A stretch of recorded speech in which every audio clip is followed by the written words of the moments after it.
నమస్తే. నా పేరు మధుసూదన్ రావు. ఆర్గానిక్ అగ్రికల్చర్ ఛానల్ వీక్షిస్తున్న రైతు దేవుళ్ళందరికీ నా నమస్తమాంజలి.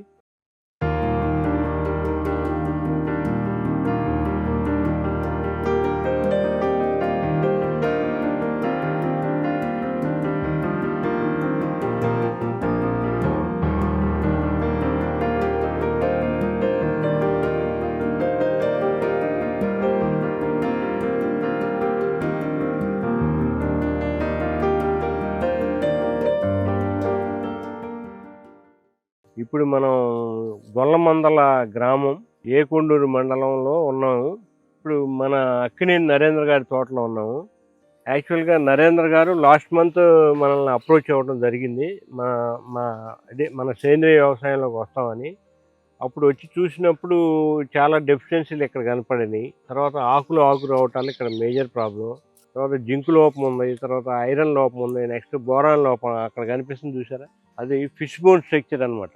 ఫిష్ బోన్ అంటే చేప ముళ్ళు ఆకారంలో ఎప్పుడైతే మీకు వస్తుందో అది బోరాన్ డెఫిషియన్సీ అవుతుంది. అలాగే ఇక్కడ ఆకుల్లో మల్టీ కలర్స్ ఉన్నాయి, మ్యాంగనీస్ లోపం ఉంది, ఐరన్ లోపం ఉంది, ఇలా రకరకాల లోపాలన్నీ కనిపిస్తున్నాయి. ఇంకోటి చూడండి, అక్కడ లీఫ్ అరేంజ్మెంట్, ఆకు చాలా దగ్గరగా వస్తుంది. అలా రాకూడదు. అలా వచ్చినప్పుడు గెల్లకు రావడానికి స్పేసింగ్ ఉండదు అనమాట. సో తర్వాత ఇరిగేషన్ ప్రాక్టీసెస్ కూడా కొంచెం డిఫరెన్స్లు ఉన్నాయి. ఆయన ఇప్పుడు సర్చ్ చేశారు. 4 రోజుల క్రితం మనం మైక్రోన్యూట్రియన్స్ ఇవ్వటం జరిగింది. మనకి యాక్చువల్గా మనం ఆర్గానిక్లో వ్యామ్ అనేది ఒకటి ఇస్తాము. వ్యామ్ అంటే వాస్కులర్ అబ్సెక్యులర్ మైకోరైజా. అదేంటంటే మన భూమి నుంచి 2 మీటర్ల లోపలికి వెళ్ళి అక్కడి నుంచి సూక్ష్మ పోషకాలు, ముఖ్య పోషకాలు, ఉప పోషకాలు అన్నీ కూడా తీసుకొచ్చి మొక్క అందిస్తుంది. సో ఆ విధంగా మనం ఇది టేకప్ చేయటం జరిగింది. తర్వాత నెక్స్ట్ 3 months తర్వాత మళ్ళీ ఇదే షూట్ చేద్దాం. అప్పుడు మనకి ఎలాగ రిజల్ట్ ఉన్నదని తెలుస్తుంది. గతంలో మనం చేసిన వీడియోస్ అన్నీ కూడా ఏంటంటే మనకి రిజల్ట్స్ వచ్చేసిన వాటిలో చేసాం. ఇప్పుడు రిజల్ట్ లేదు. తర్వాత ఈ మొక్క ఇబ్బంది పడుతుంది. ఇది 6 సంవత్సరాల వయసు మొక్క, పెరుగుదల 6 సంవత్సరాల వయసు మొక్కలాగా లేదు ఫస్ట్ థింగ్. తర్వాత సరిపడా దిగుబడులు కూడా రావట్లేదు. ఇక్కడ రకరకాల లోపాల లక్షణాలు కనిపిస్తున్నాయి చూడండి. ఇది మ్యాంగనీస్ లోపం అన్నమాట. చూసారా, ఈ మధ్య ఈయన బాగానే ఉంటుంది, ఈ ఆకులేమో ఎల్లో కలర్లో వస్తాయి. అలాగే ఈ ఆకులు ఇక్కడ ఇలా రావటం, ఈ కలర్ రావటం అనేది జింక్ లోపం. నెక్స్ట్ ఇందులో బోరాన్ లోపం ఆల్రెడీ చూపించాను, ఫిష్ బోన్ లీవ్స్ అని. అది ఒకటే కాకుండా ఈ ఆకులు చూడండి, ఇంత దగ్గరగా వస్తే గెలలు రావడానికి స్పేస్ ఉండదు. ఈ లీఫ్ అరేంజ్మెంట్ ఇది కరెక్ట్ కాదు. మనకి ఎప్పుడు కూడా మనకు ప్రోగ్రెస్ అనేది ఎలా ఉండాలంటే ఆల్టర్నేట్ బేరింగ్. ఇలాగుంటే అది వెనక్కి వస్తున్నట్టు, ఇట్ వాజ్ ఇన్ రివర్స్. ఇలాగుంటే సక్రమైన పెరుగుదల, అంటే అసెండింగ్, క్రమేపీ ఒకదాని తర్వాత ఇలా గ్యాప్ రావాలి. ఇలాగుంటే మనకు రివర్స్లో ఉన్నట్టు. ఇప్పుడు చూడండి, ఇక్కడ దాదాపుగా చాలా దగ్గరగా ఉన్నాయి ఆకులు. కొన్ని అయితే ఒకదాని మీద ఒకటి ఎక్కువ ఉన్నాయి కొన్ని చోట్ల. ఇక్కడ చూడండి, ఇది మేజర్ జింక్ డెఫిషియన్సీ కనిపిస్తుంది. నెక్స్ట్ ఇక్కడ రైనోసరస్ బీటిల్ కొమ్ము పురుగు అనేది కొట్టడం వల్ల ఇది ఇరిగిపోయింది, సగం తినేసింది, అది వదిలేసింది. ఇక్కడ స్పష్టంగా చూస్తున్నారు కొమ్ము పురుగు. ఇది కొమ్ము పురుగు డ్యామేజ్ అనమాట.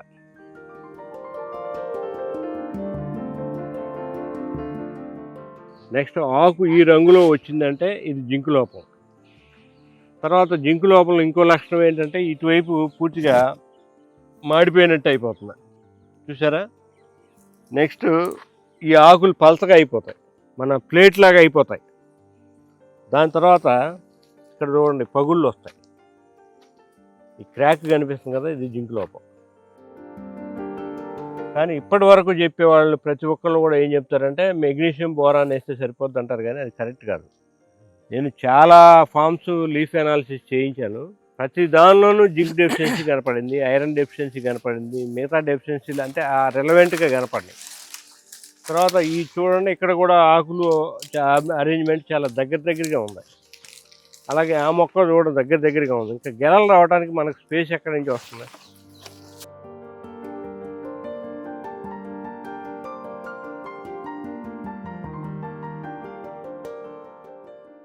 ఈ మొక్కకి లీఫ్ అరేంజ్మెంట్ ఎలా ఉందో చాలా దగ్గరగా ఉంది. అలాగే ఆకులో లోప లక్షణాలు కనపడుతున్నాయి. ఇంకోటి ఆకు కూడా దృఢంగా బలంగా లేదనమాట. ఆ జింకు లోపం వల్ల ఏమవుతుందంటే అది మళ్ళీ పలచగా అయిపోతుంది. దృఢంగా ఉన్న ఆకు ఎలాగంటే ఇలా ఉంటుంది అరేంజ్మెంట్, బాగా దృఢంగా గట్టిగా ఉంటుంది. ఇది ప్లేట్ లాగా అయిపోతుంది, ఆ జింక్ లోపం ఉన్న ఆకు అనమాట. సో వీటన్నిటికీ ఈ సూక్ష్మ పోషకాల లోపాలని తట్టుకోవడానికి మనం ఆల్రెడీ ముందు ఇచ్చాము. 5 రకాల మైక్రోన్యూట్రియంట్స్ ఇవ్వటం జరిగింది. Zinc, ferrous, manganese, copper, boron ఇచ్చామన్నమాట. మాలిబ్డినం అనేది పెద్దగా అవసరం కనపట్లేదు ఈ భూముల్లో. సో 5 ఇచ్చాము. 5 ఇచ్చిన తర్వాత 1 వీక్ 10 డేస్ దాటిన తర్వాత మనం మెయిన్ మన రెగ్యులర్ షెడ్యూల్లోకి వెళ్తాం. రెగ్యులర్ షెడ్యూల్లోకి వెళ్ళిన తర్వాత ఫస్ట్ 15 డేస్ నుంచి మీకు రిజల్ట్స్ కనిపిస్తూ ఉంటాయి. బట్ పూర్తి రిజల్ట్ గెల్లో దాని తర్వాత మొక్క స్వరూపం అంతా మారిపోవడానికి మాత్రం 3 నెలలు టైం పడుతుంది. అదే కెమికల్ ఫార్మింగ్లో అయితే ఆయిల్ పామ్లో 24 నెలల ముందు డిసైడ్ అవుతాయి అన్నీ. బట్ ఇది నేనే ఒంటరి అనమాట. అది ఎలా జరిగిందని నాకే అర్థం కాని పరిస్థితి. 3 నెలల్లో మొత్తం రిజల్ట్ బయటకు వచ్చేస్తుంది.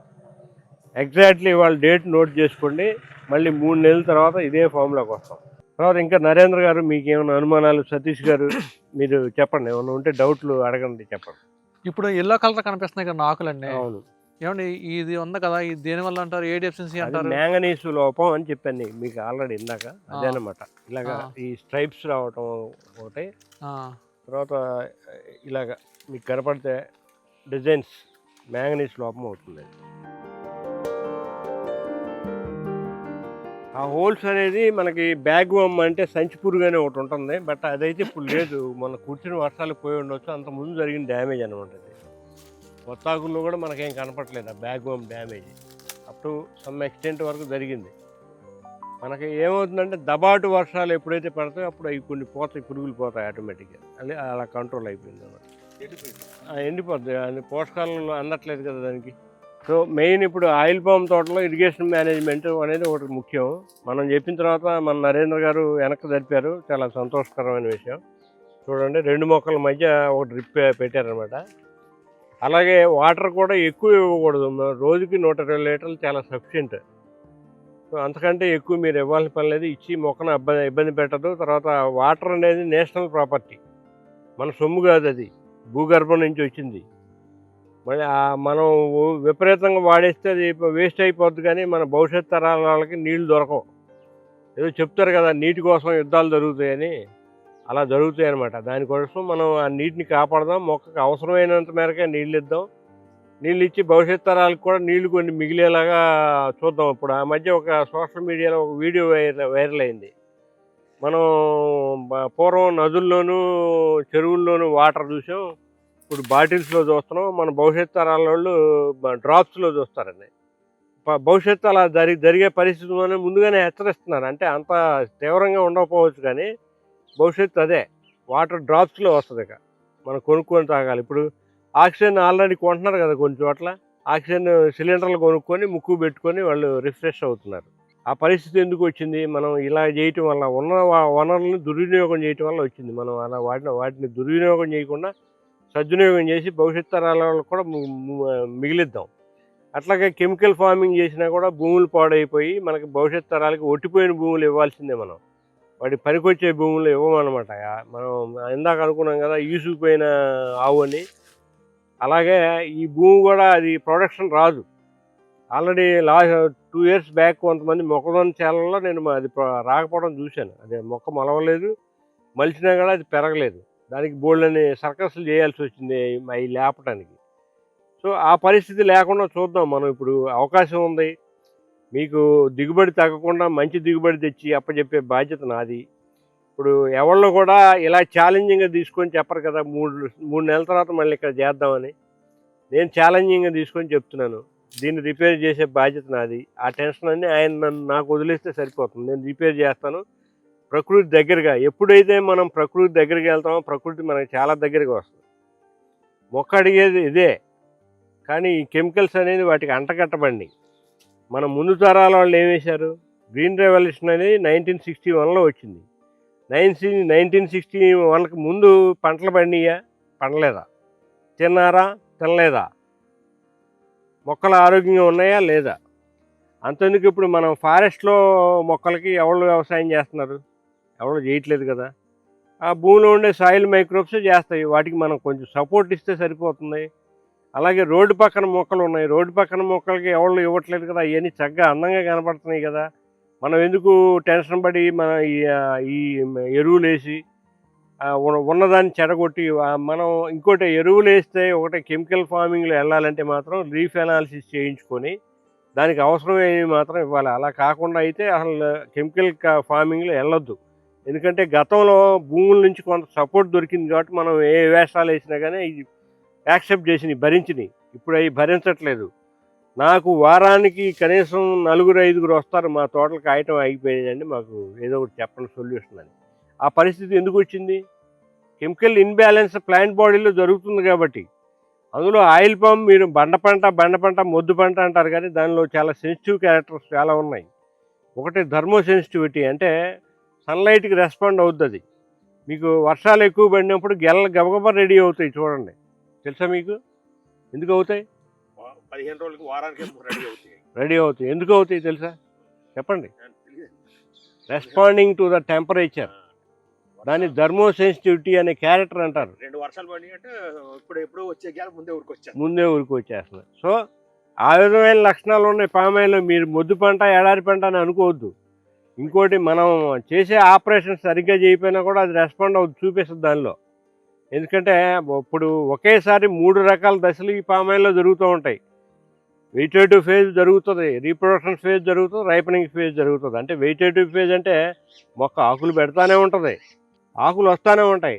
రెండోది గెలలు వస్తూనే ఉంటాయి, గెలలు తయారవుతూనే ఉంటాయి. అంటే గెలలు రావటం అనేది రీప్రొడక్షన్ ఫేజ్, గెలలు తయారవటం అనేది రైపనింగ్ ఫేజ్. ఈ 3 దశలు ఒకేసారి జరుగుతూ ఉంటాయి పామాయిల్లో. అది జరిగేటప్పుడు మనం ఏంటంటే మనం ఏదైనా తేడా చేసినా కానీ అది రెస్పాండ్ అవుద్ది. ఒకసారి సపోజ్ మనకి ఎండ ఎక్కువగా ఉందనుకోండి, ఫోటోసింథసిస్ ఎక్కువగా జరుగుతుంది, అది మొక్క చక్కగా ఆహారం తయారు చేసుకుంటుంది, గెలల వెయిట్ ఎక్కువ వస్తుంది, గెలలు నిదానంగా తెగుతాయి. అప్పుడు గమనించారా మీరు? స్లోగా తెగుతాయి. అదే వర్షం వచ్చినప్పుడు ఏం చేస్తుందో తెలుసా? మనకి ఫోటోసింథసిస్ జరగదు. ఎందుకంటే ఇప్పుడు మనం సపోజ్ ఇంతకుముందు మాట్లాడుకున్నాం, ఒక రోజు మబ్బు చేస్తేనే వరి పొలంలో 50 కిలోలు దిగుబడి పడిపోద్దని. అట్లాగే దానికి ఆహారం తయారు చేసుకునే శక్తి లిమిటెడ్గా ఉంటుంది. అప్పుడు గబగబా గెలను వదిలేస్తుంది. గెలకు ఫుడ్ ఎప్పుడైతే ఆపిందో గెల రైపనింగ్ అయిపోద్ది. అర్థమైందా? అంత తెలివైన మొక్క పామాయిల్. అదేం పిచ్చి మొక్క అని మీరు ఎడారి మొక్క అని మనం ఇష్టం వచ్చినట్టు వేషాలు వేస్తే మాత్రం కుదరదు. సో ఫైనల్గా నేను చెప్పేది ఇది. ఇంకేదైనా ఉంటే మన నరేంద్ర గారు చెప్పాలి. ఏమండి ఇప్పుడు ఎరువు తోలొద్దు అంటున్నారు, ఎందుకనండి? వాస్తవంగా ఎరువు అనేది ఏంటంటే మనకి రైనోసరస్ అనే పురుగు ఉంటుంది, అంటే కొమ్ము పురుగు అంటాం. ఆ కొమ్ము పురుగుకి హ్యాచరీ పాయింట్ అవుద్ది. ఆల్రెడీ మనం ఇక్కడ డ్యామేజ్ చూసాం ఇందాక, కొన్ని కొమ్మలు ఇరిగిపోయినాయి, అది అక్కడ అది ఇరిగిపోయింది అలాగా. లేదా మొవ్వులు కొట్టేయటం జరుగుద్ది. పామాయిల్ లేత వయసులో మొవ్వులు ఎక్కువ కొట్టేస్తూ ఉంటారు. అది ఒకటి ఫస్ట్ పాయింట్. దానికి అది మంచి హ్యాచరీ పాయింట్ అనమాట. అంటే అక్కడే పొదిగి అక్కడే పిల్లలు పెడుతుంది. అది ఒక కారణం. రెండో కారణం, మనకి ఎక్కడెక్కడ కలుపులన్నీ అందులో వస్తాయి. గేదె ఎక్కడెక్కడో మేస్తుంది, చేలల్లోనో అడవుల్లోనో మేస్తుంది, లేదంటే ఇంకెక్కడో మేస్తుంది. ఆ కలుపులన్నీ కూడా మన చేలోకి వచ్చేస్తూ ఉంటాయి దాంతోపాటు. ఓకే. మూడోది, ఇప్పుడు ప్రజెంట్ మనం గేదెలు తినే గడ్డి అంతా కూడా యూరియా కెమికల్తో పండించిన గడ్డి. ఆ కెమికల్తో పండించిన గడ్డి తిన్నప్పుడు అది వేసే పేడలో పోషకాలు వస్తాయని మేము ఎలాగ ఎక్స్పెక్ట్ చేయగలం? అవునండి కదా. అటువంటిప్పుడు ఆ పేడలో కూడా బలం ఉండదన్నమాట. అందుకని మనం దాని గురించి అది తీసేయటం మంచిది. దానికి ఆల్టర్నేట్గా నేను ఇంకొక ఇస్తాను, ఫెర్టిలైజర్ ఇస్తున్నాను. అది 1 కిలో 1 టన్ను పశువుల ఎరువుతో సమానం అవుతుంది. మీరు చక్కగా అదే వాడుకోండి, రిజల్ట్ అలాగే ఉంటుంది, దానికంటే ఎక్కువ ఉంటుంది. ఇది వాడి మనం అనవసరంగా మొక్కను వాడి చేసి ఇంకోటి అది మనకి పశువుల ఎరువు ఎక్కువైనా కూడా సల్ఫైడ్ ఇంజురీ అని ఒకటి వస్తుంది. సల్ఫైడ్ ఇంజురీ అంటే సల్ఫర్ గ్యాసెస్ దానిలోంచి ప్రొడ్యూస్ అవుతూ ఉంటాయి. దానివల్ల వేరు వ్యవస్థ చచ్చిపోవడం నేను చాలామంది దగ్గర చూశాను. కొంతమంది రైతులు ఏంటంటే మాకు ఎక్కువ వేయాలని చెప్పి ఎక్కువ ఎరువు తోలుతూ ఉంటారు. మొక్కకి దాదాపు 100 కిలోలు 150 కిలోలు వేసేవాళ్ళు చాలామంది ఉన్నారు. మాకు విపరీతంగా వ్యాపించుకోవాలి. అటువంటి వాళ్ళకి సల్ఫైడ్ ఇంజురీ వచ్చి మొక్క వేరు వ్యవస్థ దెబ్బతిని ఆ పంట కాయటం ఆగిపోయినవి కూడా నేను చూశాను. సో ఇన్ని రకాలుగా ఉండటం వల్ల మనం జాగ్రత్తగా మనం ప్రకృతికి దగ్గరగా తీసుకొచ్చి మొక్కని ఆ పశువుల ఎరువు లాంటివన్నీ వదిలేసి, అడవుల్లో పశువుల ఎరువు ఎవళ్ళ వేయరు, రోడ్డు పక్కన మొక్కలు పశువుల ఎరువు ఎవళ్ళ వేయరు, అడవుల్లో ఎన్పీకేలు ఎవళ్ళో వేయరు, అడవుల్లో రోడ్డు పక్కన మొక్కలకి ఎన్పికేలు ఎవరు వేయరు, అవన్నీ ఈ మొక్కల కంటే చాలా బాగుంటాయి. ఇంకోటి ఏంటంటే నా కాన్సెప్ట్ నేను చెప్పేది, ఆఫ్టర్ ఒక 4 or 5 years నేను ఇచ్చే ఇన్పుట్స్ వాడిన తర్వాత మీరు వాటికి సపోర్టింగ్గా ఈ పంచగవ్య లేదంటే జీవామృతం ఇటువంటివి ఇస్తూ ఉంటే మీ పంట లైఫ్ లాంగ్ మీరు ఇంకా ఏ ఫెర్టిలైజర్ వాడాల్సిన పని లేదు. 5 years నేను ఇచ్చే ఫెర్టిలైజర్ వాడండి అంతే. అంటే బయో ఫెర్టిలైజర్, జీవన ఎరువులు, జీవరసాయనాలు. అంత ఖచ్చితంగా ఎలా చెప్పగలుగుతుందంటే కొంతమంది ఆల్రెడీ ఉదాహరణలు చూసాను, ఇవి సక్సెస్ఫుల్గా రన్ అవుతున్నాయి. మనం ఇప్పుడు అడవుల్లో ఉండే బ్యాక్టీరియా ఇవే మనం ఏదైతే మన భూమిలో చచ్చిపోయినా వాటినే తెచ్చేస్తున్నాం కాబట్టి మీకు పంట పండదని ఇది లేదు. దానికి కూడా రిటర్న్ కమిట్మెంట్ ఏదైనా కాబట్టి నేను రాసిస్తాను. అదేనా ఇప్పుడు కోలేరు తోలద్దు అంటున్నారు, ఎందుకనండి మసూంద్ర గారు?